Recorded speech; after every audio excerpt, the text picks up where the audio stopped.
Good evening. I'm Bruce McPheron, Provost of The Ohio State University. Welcome and thanks for joining us this evening for our tonight's event, the fifth in our 2021 Education for Citizenship discussion series. As you know, Education for Citizenship is our university's motto, but it's more than that. It's a call to action for our university community to uphold. As a land-grant university, we have a special role to play in developing citizens in our communities. I say that not only because we educate the next generation of citizens and leaders, but more broadly because we're committed to being lifelong learners. So Education for Citizenship, in my eyes, reflects all that we do as an institution in the pursuit of learning what we did not know yesterday and putting it to work in our lives tomorrow. Tonight's panel will be addressing restoring faith in American democracy, a topic that could not be any more timely. Even before the events surrounding the election and the January 6th assault on the Capitol, public trust in government has been at near record lows. Just 1 in 5 US adults say they trust the government in Washington to quote unquote, do the right thing, either always or most of the time, according to a Pew Research Center survey released last September. We know that there are members of the American community who've never been fully embraced in the American dream. So faith for them may be something that's not been lost, but rather was never even part of their lived experience. I'm looking forward to hearing the thoughts of our panel, who will each bring different expertise and experiences to the table as they address the reasons that the American public has lower levels of trust in our institutions. They'll also consider the critical and difficult question, what can we do to address this? Tonight, we're in for a treat. To lead the discussion, we have 3 moderators, Stacy Rastauskas, our Vice President for Government Affairs, and 2 fourth-year undergraduates who are studying political science, Destiny Brown and Eyako Heh. They have a fantastic panel of experts to engage. We'll hear from Ramona Denby-Brinson, Associate Dean of Academic Affairs and Professor in the College of Social Work, Margaret Ellen Newell, Professor of History in the College of Arts and Sciences, and Joost Radschilders, Associate Dean for Faculty Development and Professor in the John Glenn College of Public Affairs. Please know that you're also part of this program. The Education for Citizenship series is designed to foster discussion, so we want to hear from you. Allow me to be the first to encourage you to weigh in with your thoughts and questions for the panel throughout this conversation. Please use the Q&A function, and our team will route questions and comments to our moderators. With that, I'll ask Stacy to begin the discussion. Stacy?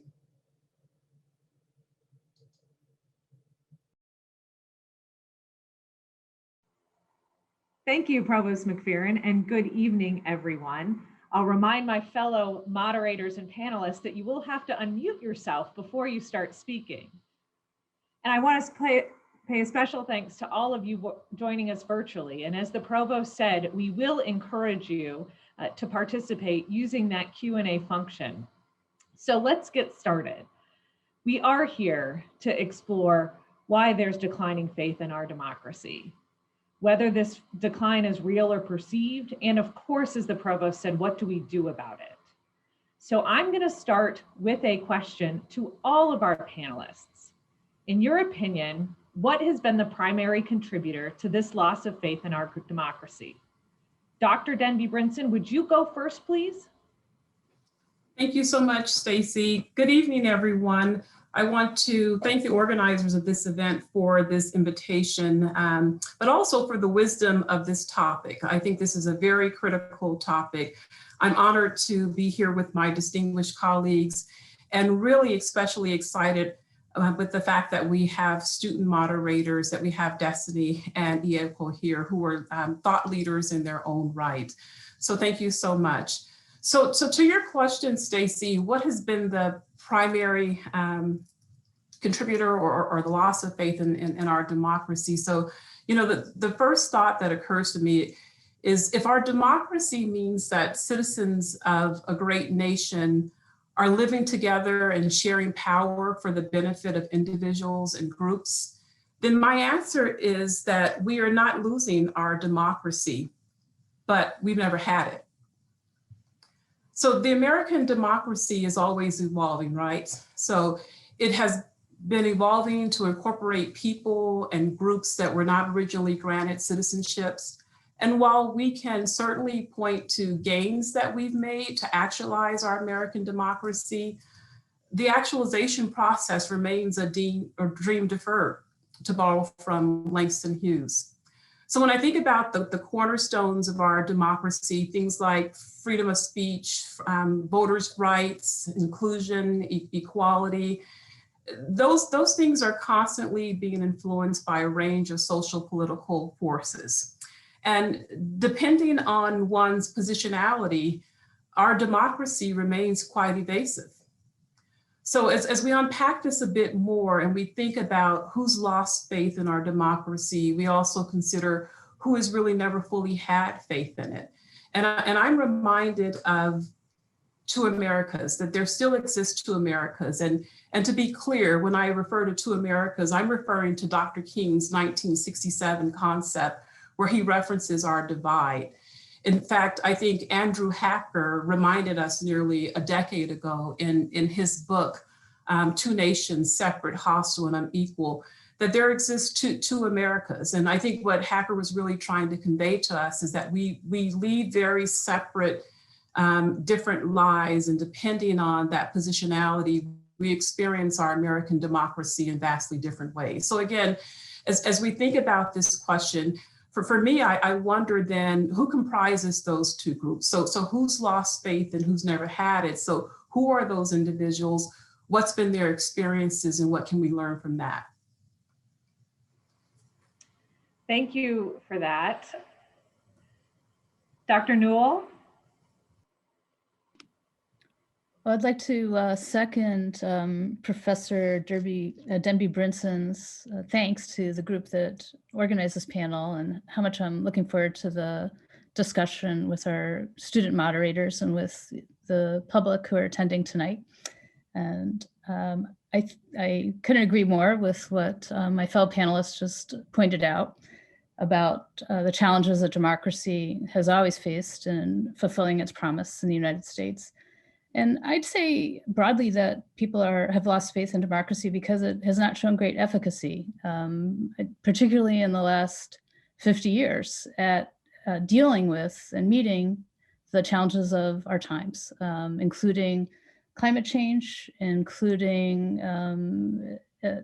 economic equality, and managing corporations, monopolies, all of these huge interests that it is the duty of government to represent the interests of individual Americans and be the counterweight. That is what our democratic institutions are supposed to do. Represent us, protect us in this global competition of interests. They have not managed our democracy, and our democratic institutions have not managed globalization effectively in the interests of many Americans. And we have not achieved justice. And that is, I think, a core idea, a core failure. We have not fulfilled the promises, the demands of the long civil rights movement that I think stretches all the way back to the American Revolution of guaranteeing citizenship and equality to all Americans. So these are, I think, efficacy and kind of failure of efficacy is one of the reasons why people are losing faith in democracy. Thank you. Dr. Raschelders, you need to turn on your camera. There you go. Now we can see you.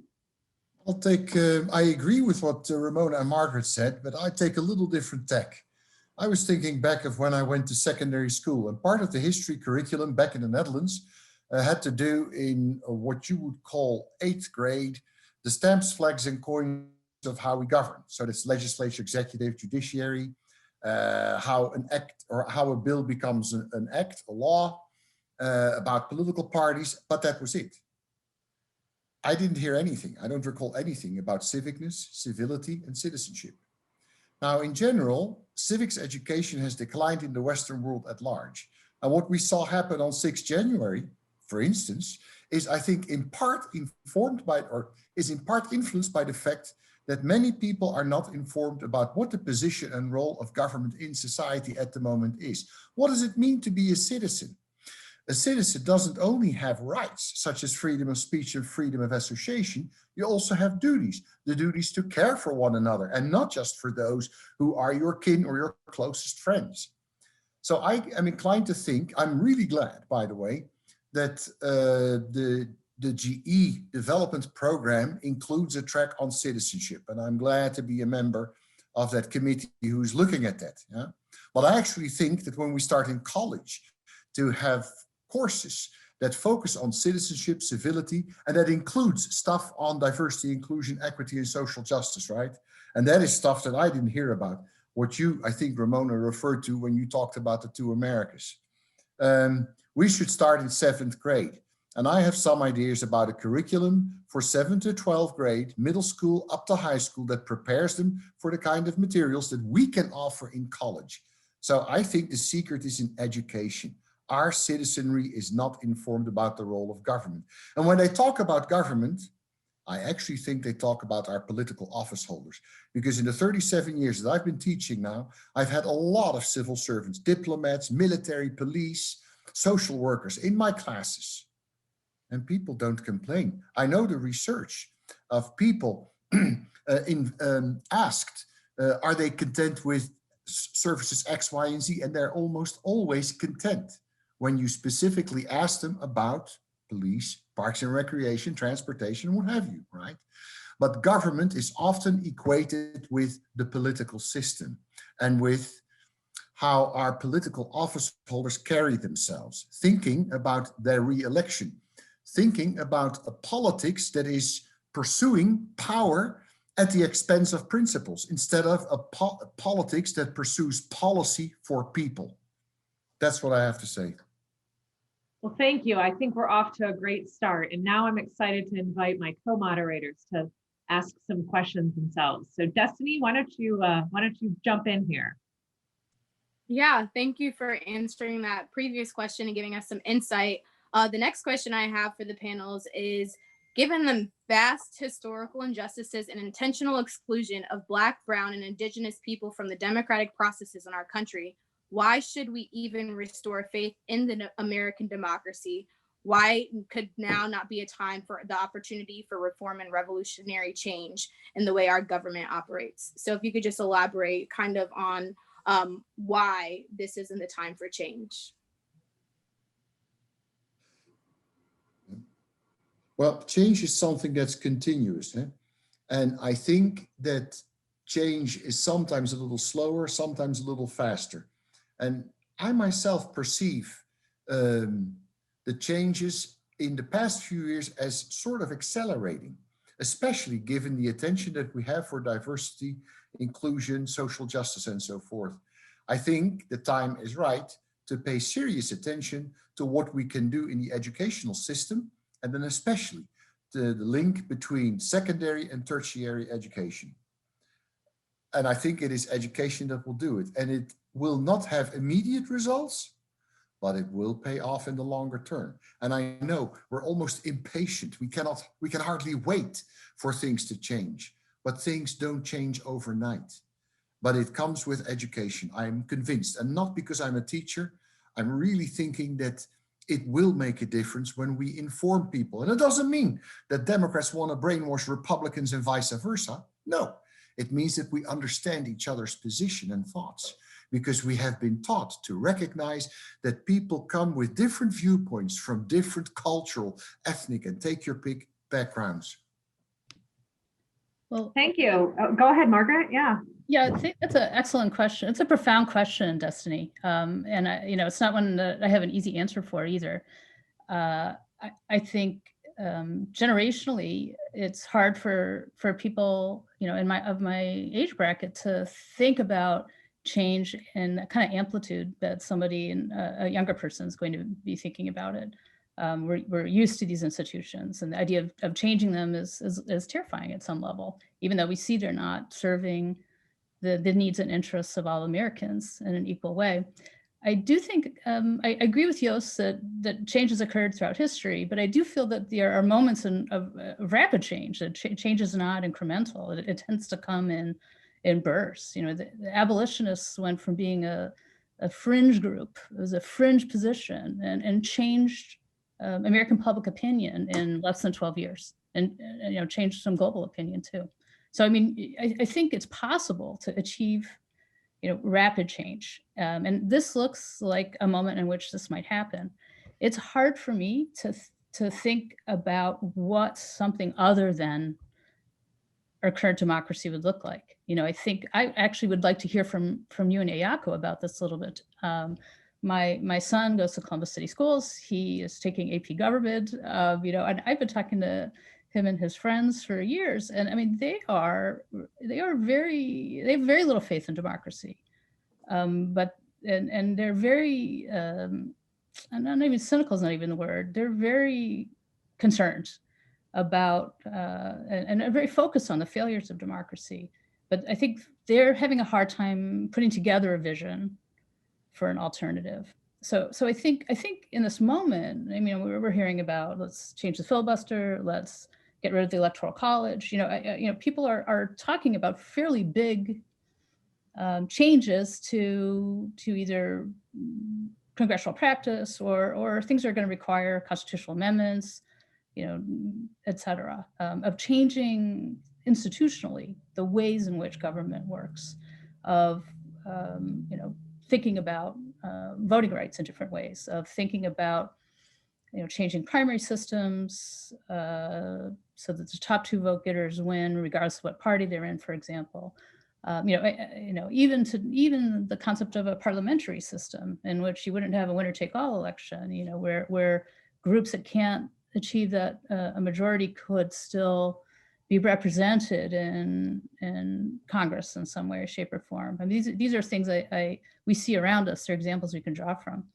I'd actually like to hear from you what you know, if you are thinking about a system that's different from the one we have and what that might look like. But I'm sure Ramona also has something to weigh in here as well. No, I'm with you, Margaret. I'm really curious about Destiny and Eyako's thoughts, but and maybe we'll hear those in a second. But you know, it did occur to me. I heard Joost say that, you know, this change should occur, and I agree with all that. But what gets us to that point? But what I hear in Destiny's original question is there again, my two Americas analogy. One group there has been disenfranchised for over 400 years, right? And so one group does not have much to believe in about our democracy. So I completely agree with this notion of change, but I would say we have to consider what's going to be this path to change, right? So kind of what I hear Destiny saying is what's going to get people motivated, people of her age, young folks to consider, to believe, to be a part of that group that believes in this democracy. And I would say that before the first step in this path to change is going to have to be a reckoning. So we're going to have to consider and call that what it may. For some, it could be an economic reckoning. It could be a social reckoning. It could be a racial reckoning. But I think if we're ever to bridge that gap, if we're able to get the two parties united, to get them talking, to be able to, instead of two Americas, exist one, that path is long. And I think one of the first steps is one of reckoning, where we have to concede some things. We have to admit some things that have happened. We have to talk about the legacy of these conditions around our social structural system. But then, and I promise I'm going to turn the mic back over to Destiny, but I'm really curious about her questioning, because I also know that there is an element of hope in this too, because she said, how can we be intentional considering all the historical injustices that Black and Brown people have faced in this country too? And I would just say, you know, we need new pillars to stand up our democracy. And this time, those pillars should be created by everyone, by all of us. Everyone should have a seat at the table in creating those new pillars. Well, thank you for that. And I know I join you in wanting to hear responses from my fellow moderators, but I'm going to ask that they stay in their moderator role for just at least one more question, if that's okay, Destiny. Eyako, do you want to ask a question to the panel, and then we'll get into a discussion for sure. Yeah, of course, I'm excited. So my first question for the panel, and please ask, it's a pretty long question if you want me to repeat it, but bipartisanship and compromise have recently become somewhat of political buzzwords. In the wake of Trump's divisive presidency, the Capitol insurrection, and mounting political tensions, are bipartisanship and compromise still attainable or even appropriate goals? I'll jump in if my fellow panelists are all right with that.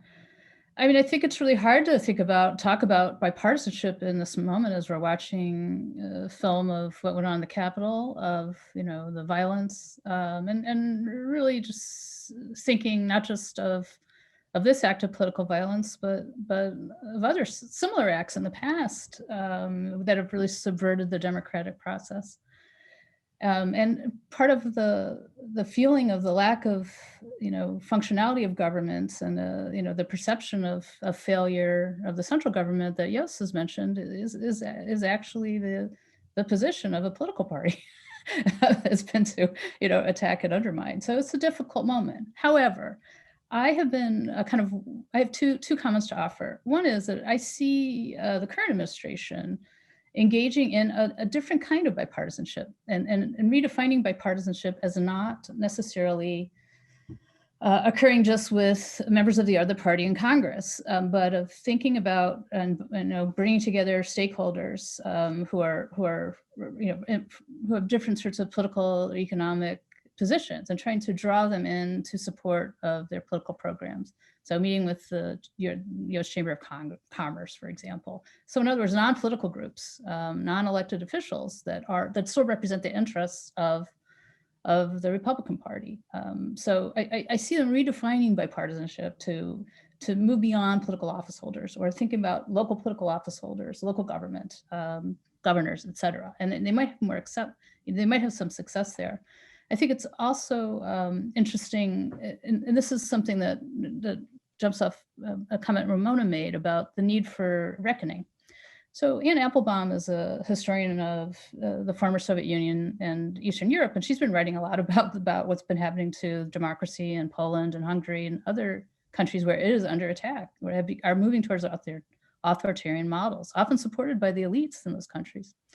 And she gave an interview the other day where she talked about how do you unwind these sorts of processes? And she used the analogy of Northern Ireland and the Good Friday Agreement, where you had these groups who had been killing each other for decades, who had deep-seated differences. And she said you cannot bring them together over the big issues.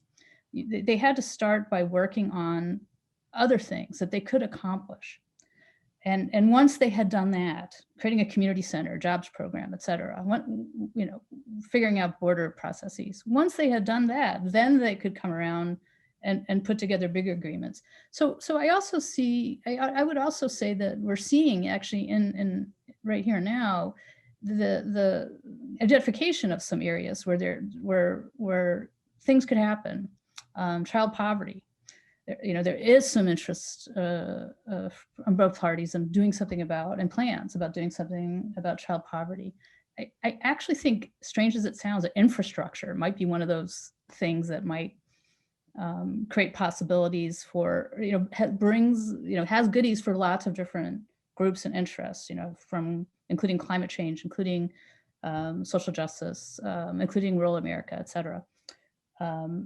So let me stop there because I know other people want to weigh in. I have one or two other ideas where that might be issues that we could work on in the short term.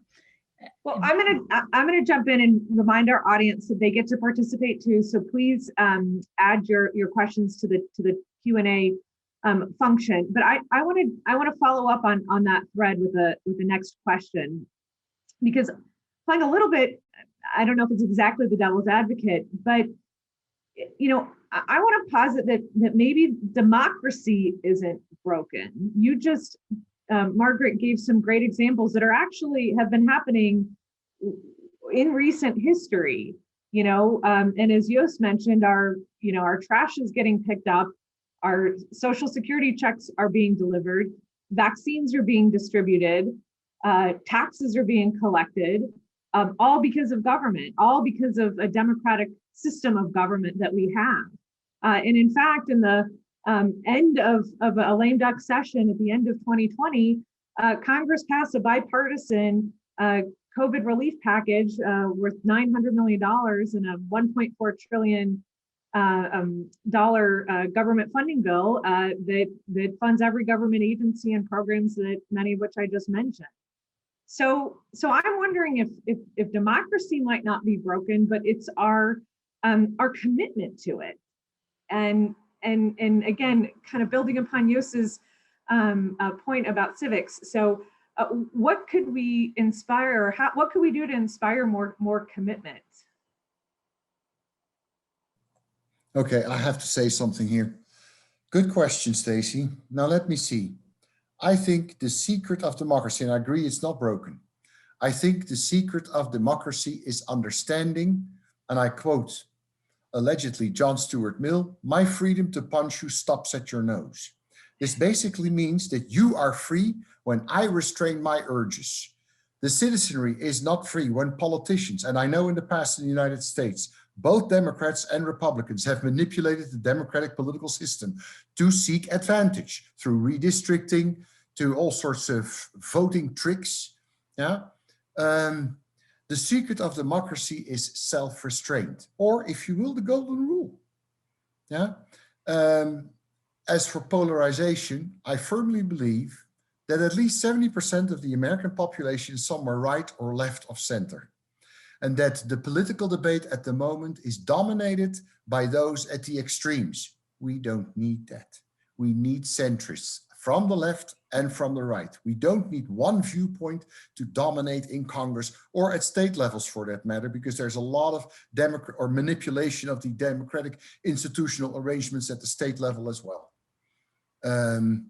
So I think the secret is self-restraint. Democracy is not broken, and I think it doesn't break because it is actually supported by a really good civil service. I cannot emphasize that enough. So do we need moderates or do we need compromise? We need both.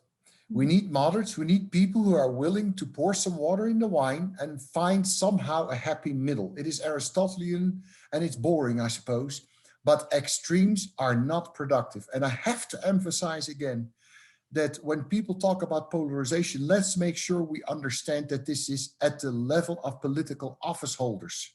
It is political office holders who people think about when they hear about government. Yeah. And I know, Ramona, to your comment about two Americas, that there are parts of the appointed civil service, say police officers, who act, not all of them. Actually, I don't think a lot of them, but that is what we hear in the news, right? Who operate upon a notion of two different Americas. But there are also plenty of public servants, school teachers, social workers who do not.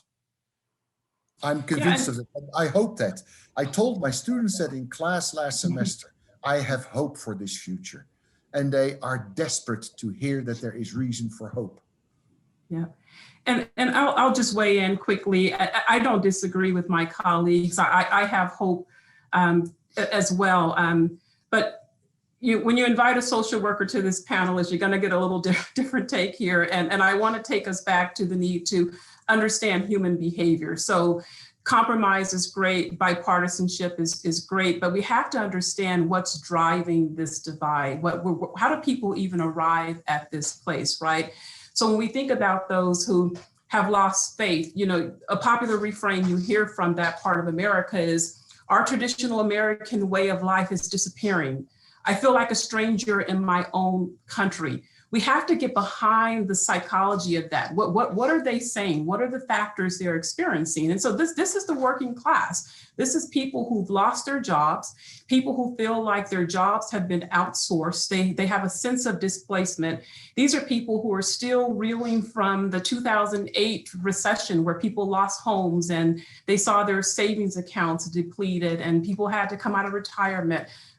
small businesses were lost. And then you fast forward to this COVID-induced recession that's created for some people who never even knew what our social safety net was before, find themselves in food lines, literally in food lines. And so we have to understand this experience and what's going on. There's behavior behind this. And part of this is an externalizing behavior, right? So if I'm vulnerable, I can be influenced by extreme leaders. If I'm feeling vulnerable, I can be influenced by ideologies. I might even sanction undemocratic actions, i.e. January 6th. So we have to get behind and understand these externalizing factors. And again, when you invite a social worker to a panel, I would be remiss if I didn't invite us to think that while all of these outward displays of displacement and frustration are taking place, there's these internalizing factors we have to be concerned about too. And they're manifested in the form of despair that's leading to addictions, that's leading to a mental health crises. So I think we have to, it's not as simple as compromise or bipartisanship. There are people behind these politicians, and these people have experiences that are driving their vote, that's driving their cry, their call out. And so I actually find it ironic when we think about this divide, that there is one group who has not lost faith in the democracy, one group who consistently, no matter what happens, they have the highest trust in our democratic system. Who's that group? Who's that group? The high wealth earners. So why is that? Money ought not influence how we experience our democracy, right?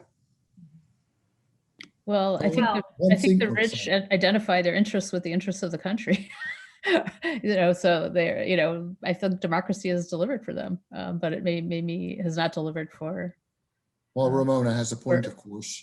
I want to make sure that we get to our students, and I will just say that I'm glad we invited a social worker to this conversation. So, Destiny, you're up next, and then we'll see what we've got coming in from the audience. So do you want me to ask a question or kind of feed into the question, and then you can be part of the panel? So yeah. Okay. The last question I actually had was directed toward Dr. Denby Brinson, and the question that I had was regarding the recent November election. We had a historic voter turnout. Do you think that our vote can influence the democracy to serve its most vulnerable populations, and why or why not?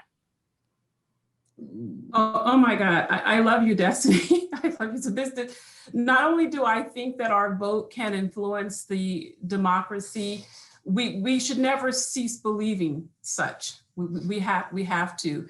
I mean, just take, for example, we have two current real examples before us right now when we consider this moment and what Stacey Abrams was able to achieve in terms of Fair Fight, the coalition that she was able to create, where we have voting infrastructure across the nation, where we're personalizing what the issues are to voters. We're pushing for representation.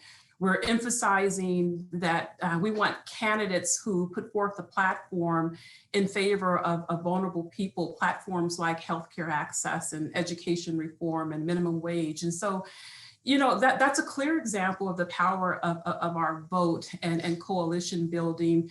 And I can't resist, but another current example, arguably, Joe Biden wouldn't be sitting in the White House tonight had it not been for the reset that he received from African-American electorates in South Carolina in the 2020 primary, which comprised more than 50% of the Democratic primary electorate. And I think Biden took like a share of 85% of that. So yes, our vote matters, and our vote can influence democracy, and it can change things for vulnerable populations. All right. We're going to get to audience questions, although I'll give Eyako one more option if you want to ask a question, or we can go to the audience. What do you think, Eyako? Move forward. Okay. All right. We got a couple questions about two-party systems.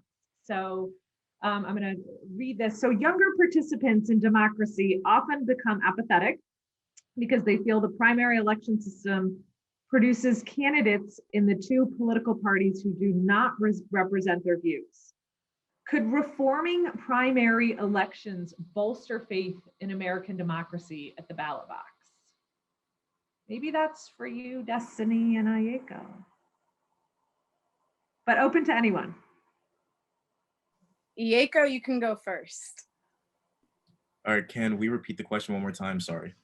Yeah, so the question is really, if we reform primary elections, right, in some way, perhaps to bring in more parties, because the primary election system produces candidates that don't represent our views. Are there reforms in the primary system, in the primary elections that could bolster faith?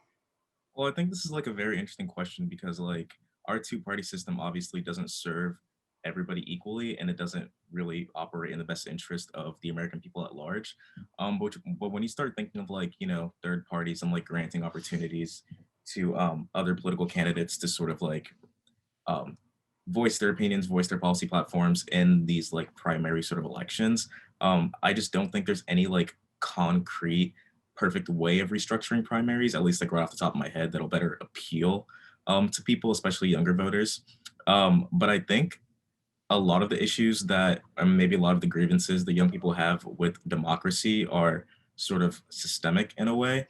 And it has a lot to do with institutions not serving people, not necessarily like the way our voting is structured, I suppose.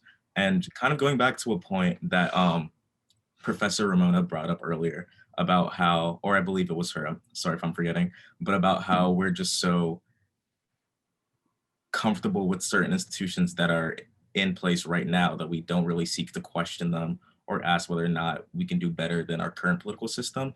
And I think that kind of leads to the whole education thing that Professor Yost was talking about too. Like we have to educate people on alternatives, on different ways that we can structure our political system to give them options. Like, for example, ICE, Immigration Customs Enforcement, is like a 21st century like government agency. But to many people, that might seem as if it was like something that's always existed. Like we've always had immigration enforcement. We've always operated this way when it comes to immigration, but that hasn't always been the case. Angela Davis, I just started reading her book on prison abolition, and she talked about how abolitionists in, you know, the slavery era were on the fringes of the political discourse. And then as Professor Newell mentioned earlier, within like 13 years, they were able to completely change American democracy. So when it comes to these different institutions that we have, whether it be like policing or like immigration enforcement, prisons even, that sort of thing, they might seem as if they're tangible and they're here to stay just because we're familiar with them, but it really has to come down to questioning the larger powers that be. I hope that answers the question. I'm not too like well versed on, you know, different ways to restructure primary elections, but I think systemic issues are sort of at play. Yeah, and I think when I think about primary election reform, I think in comparison to most modern democracies across the world, we're one of the only, if not the only, two-party system I think in play. Virtually every country has some sort of like social democratic party or something of that capacity that provides a different lens into, I guess, a different political ideology.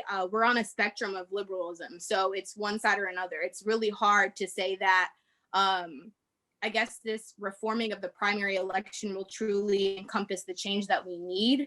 But in addition to that, I would say that we could reform some of the primary election, just the way the process is and how it operates. But I think that the thing that I struggle with is, can we even attain the change that we need? We do all this reform. Can we vote our way through the reform? We have, I saw like we had all these people like without hope and without trust in the government because we had a Republican dominated presidential candidacy. And now we have a Democratic presidential candidacy, and we still have people in poverty. We still have people suffering without COVID relief. We still have all these things. So to me, I'm not really sure if these reforms to our election process or expanding the suffrage would truly even encompass the change that we need, because we've had this historic election.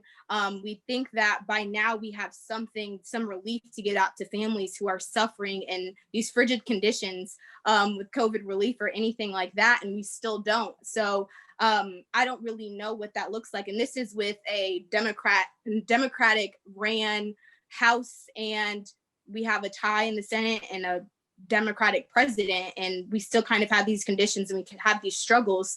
And the bipartisan, we have a split in the House, split in the Senate, or a different president from a different party, and we have further gridlock and we have further prevention of solving these issues. So I don't know necessarily if it falls on the individuals and what their process is, and if they're voting enough. I think it falls on the actual system that we're voting into, and if this voting is truly encompassing the change that we need. Just to sort of go off that point, and that was fantastic, Destiny, like really well articulated. But I think too, we focus so much on words like bipartisanship and compromise, but when people are, you know, out in the street because they lost their job, they can't pay their bills because COVID, you know, forced them to go on unemployment. Like, people don't care if a bill is bipartisan at the end of the day. They care that they're receiving $2,000 checks each month. They care that like their kids have a future. They care about like bigger things than the petty politics in Washington, D.C. So but can I jump in and ask though, because I think the bill that I was talking about had relief and has relief for those folks, and the reason that it passed because it had bipartisanship. So, and I'm curious if our other panelists, see that too, or have a Margaret. I know again as a historian, you might want to jump in here as well. Oh, should I go or should Margaret go? Please finish your thought, but I guess I just wanted to sort of try to tie those two things together, right? Yeah, so when it comes to the Biden administration, like he came in promising $2,000 checks, and then he comes to the table with only $1,400 checks. And even though that might seem minimal, it's sort of like Destiny was pointing out earlier, like we have a Democratic controlled House and Senate, and we also have a Democrat in the White House. And so even when it comes to little things like that he comes into the presidency promising certain things, but we, for whatever reason, this kind of goes into another point of how like the responsibility of compromise seems to fall on Democrats or liberals more broadly. And we don't ask Republicans or people on the right to compromise on certain issues. I think that when we have the power to implement real change when it comes to like forgiving student loan debt and that sort of thing, or like passing a Green New Deal, we have the political clout in order to achieve those things, but we're just so hyper-focused on compromise and appealing to the other side when the other side is comprised of, quite frankly, white supremacists and like racist and like other people that are just anti-democratic at the end of the day. Yeah, thank you. Okay, I want to make sure that we get some other responses in here. So I don't know if any Margaret or Ramona or Yos want to chime into that, or we can move on to another question from the audience. Yeah, I think you're asking for efficacy and effectiveness and rapidity, and I think that is I actually think that we'll see an outcome here in the very near future, and that's why I'm saying I think the signaling, I think bipartisanship in this moment is gonna look different. It is really just going to. 2/3 of Americans want COVID relief passed. All of these are hugely popular. All right, they clearly transcend political parties and political boundaries. My truck driver relative voted for Obama and then was a Bernie guy and then voted for Trump. I mean, these people just want change. They want effectiveness, and they're sort of in despair over who, for someone to be effective. And in a funny way, I think so are some of the Congress people. Bill Cassidy, who voted in favor of proceeding with the impeachment, changed his vote, right, to say it was constitutional. In an interview, he said that it had been a thrill to pass the COVID relief, the 900 billion COVID relief bill in December, because it was like the first bill. He's a senator. He's been a senator for 7 years. It's the first bill that they had passed while he had been there, that they had actually gotten to work on. You know, I mean, that's just nuts. So, you know, I mean, these people actually, some of them actually do want to do something, you know, and be effective. And, you know, there's like the system has become so sclerotic and so bunged up and not allowed to, you know, bills are not allowed to come to the floor. I mean, these are procedural things within Congress that are holding things up. The questioner asked about, you know, primaries, and I, in a pre-meeting before we had this panel, you know, my rant is, you know, I think gerrymandering and the money in politics are huge, you know, huge reasons why we sort of are where we are. And I think that they've, you know, feed the extremism of some party extremism. They, you know, contribute to the lack of effectiveness of government, and really reduce the interests of the American people and the access to the American people and the power of the American people vis-a-vis our representatives. So I think those are, you know, I think that would be one way to fix the primary system. And I'll turn it over to our fellow commentators too.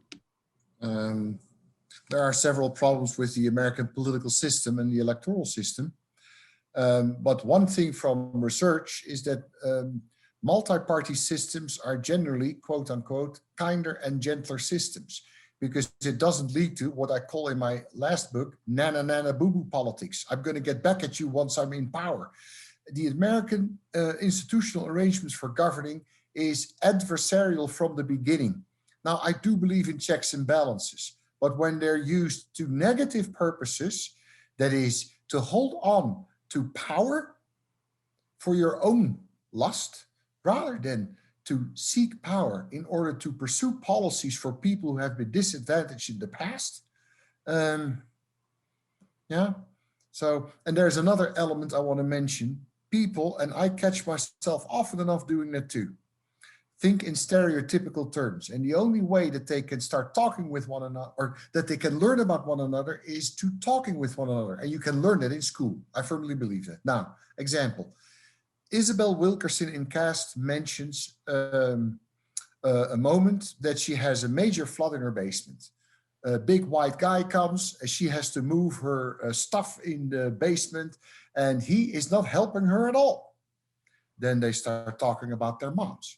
And it turns out that their moms have similar health challenges, if my memory is correct. I read a whole bunch of books about race and ethnicity to get a better understanding of what's going on, right? And after that talk about their moms, he stepped down into the flooded basement and started moving the stuff because he was a strong guy. They had made, and I see Ramona nod, they had made a personal connection that made them see through skin color differences. And I think in the classroom, I really am, oh my gosh, I'm so naive, that we can actually establish that kind of conversation. Can I just say amen to you? So, everything that he just said, I couldn't agree with even more, because when we ultimately, you know, the question is, so how do we break this? How do we break this divide? And I think it's the connections piece. I couldn't agree more. It's developing relational competency. You know, just quickly, indulge me for a second. Just think about your own inner circle. Think about who your friends are, where you go to church, where you hang out, and ask yourself, to what extent do those people differ from you? Is anyone in your inner circle speak a different language, come from a different ethnic background, different socioeconomic standing? For many of us, the answer is probably no. I mean, so we've got to gain trust with one another. You know, we said distrust of the government. I think there's distrust among citizens too. And how will we ever get that trust if we don't have connections with each other beyond work? I'm not talking about friends at work are great, but I'm saying genuine friendships, connections with people who are different from us. Right. I think that's how we bridge that divide. Yes, and I think that people, evolutionary speaking, people have always operated in in-group, out-group thinking. Now, there's nothing wrong with that necessarily, unless it leads to active discrimination against other groups, right? So it's the talking part that breaks through. And of course, race, children, when they're very young, don't see skin color, literally. It is a social contract, a social construct that they actually learn from their elders, whether they're peers or not. And talking with one another in the classroom, I really believe that the classroom is the place to be for this. You know, and maybe I'm naive, but I have to believe in something. Well, So I I think believe in all things, but that's a great segue into a question that we're getting about the role that universities play, right, in restoring faith in democracy, particularly Ohio State. So we'd love to hear thoughts. Yos, I know you mentioned the general education curriculum a little bit ago, but other thoughts from our panelists. If I could comment on this, I saw the question and I wanted to answer it just because it kind of gives us the opportunity to kind of have to think about what we can do beyond this conversation. As a political science major here at OSU, I feel like I've had extensive knowledge and understanding of the way our democracy works. My specialization is in inequality and justice, so kind of the downfalls of our democracy at times. I have I'm learning a lot. Something that I think that our university can allow for students, especially our up and coming generation of world leaders and thinkers, I think what we can do is allow us to have an imagination without being, I guess, suppressed or gaslit for some of the ideas we have.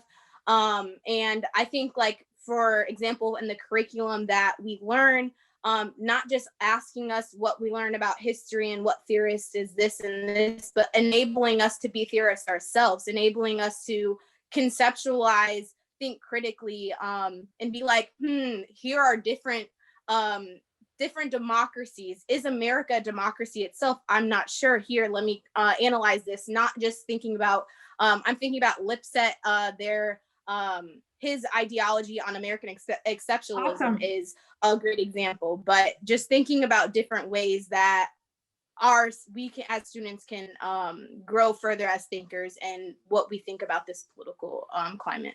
Thank you. And I will say we're getting short on time, so I would love to hear from more, but I just want quicker answers, if that's okay. Challenge round, lightning round. Any other?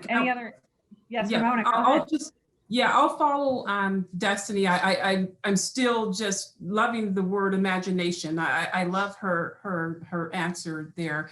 But yes, I think universities can model democracy in key ways. We can start with, access to people who historically have been left out. So that's one way we can model democracy. We can encourage our students into public service and public involvement. That's another way. And I think a core role for us as universities in restoring the faith for those who have lost that faith is, using our power of our interdisciplinary research to solve some of these vexing problems. Think about it. If we could take on and solve some of these big problems, wealth gap, climate issues, affordable educations, the faith and confidence that could be restored in our citizens, our fellow citizens. So there's a huge role for universities. And I'd say that universities actually model the kind of interactions that you were advocating, Ramona. I mean, it is in a university setting that you're going to meet the person who speaks a different language. You're going to ideally interact with people, both inside and outside of the classroom, or from all over the country, internationally, who bring lots of different experiences. And, it's a place to recognize the humanity of others, because, we do live in increasingly segregated spaces, and we send our children to increasingly segregated schools. I mean, I think we have become a much more segregated nation residentially and educationally, and we have to figure out ways of overcoming that. And I also agree that I think I'm a historian. I would argue for more history, that I think history doesn't repeat itself, but we see parallels in the past, and we see that, in fact, many of the positions, articulated or have very deep roots, and so do these challenges of citizenship and challenges to citizenship, have very deep roots in our history. So I think understanding that, but also how change happened, what solutions did people come up with in the past when confronted with these sorts of challenges, and can we learn anything from those solutions? You bet, Margaret. My master's is in history, by the way. And the stuff that I do is history of government. So in part anyway. Well, again, Yeah. Thank goodness we have a social worker here to balance you two out. So, Eyako, did you have any response to that quickly? If not, I've got a lightning round final question. What do you think? Let's go to the last question because we haven't gotten a lot of audience questions yet. Yeah, I'm trying to look to see, we have a ton of audience questions, so this is just, awesome. Let's see, how about this, and we'll end on my lightning round, but we'll do one more. In the age of censorship and cancel culture, college campuses have become breeding grounds for groupthink. How can democracy survive if our future intellectuals are afraid of ideas that make them uncomfortable? Can I start off on this one? Yeah, go ahead. So I think when we think about college campuses, we think about very liberal spaces. For example, like they tend to be in cities especially. But when it comes to things like groupthink, I mean, colleges don't produce more liberally minded people. More liberally minded people tend to go to college. Like there's still so many spaces for people who, like, you know, maybe don't subscribe to things that might lead them to being canceled, quote unquote, which is just like sort of a buzzword that's used to, like, you know, like when it comes to like canceling people, we're not talking about like looking at ideas and like being like, oh, this is a bad idea sort of thing. We're looking at like people who want to like, and I'm sorry if I'm not like articulating myself very well here, but like if you're canceled, then maybe you have to like maybe look at the things that you have said in the past and see if like they're actually problematic, or if it has something more to do with like the structure and like the substance of like what you said, because people who tend to be canceled because they're problematic, if that makes sense. You know, groupthink Groupthink is a situation where one person comes with a solution for a really pressing problem and the rest jumps on board without thinking. That's groupthink. Yeah, simple definition.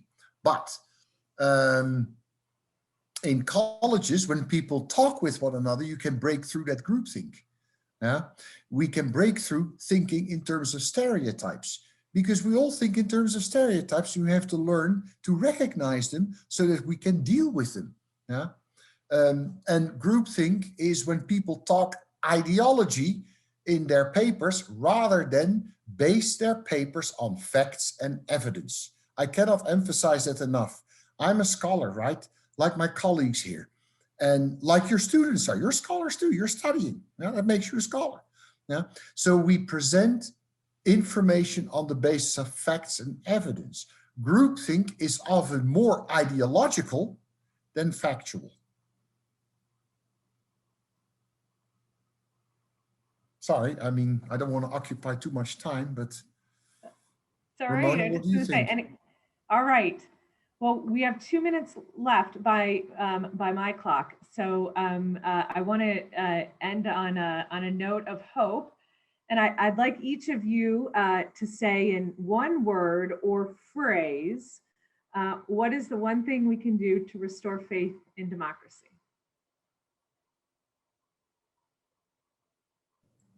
Self-restraint.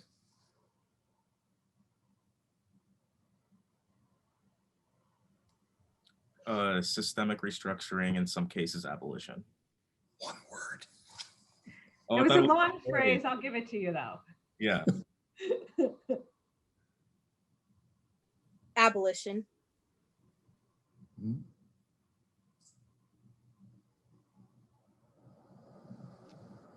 Justice.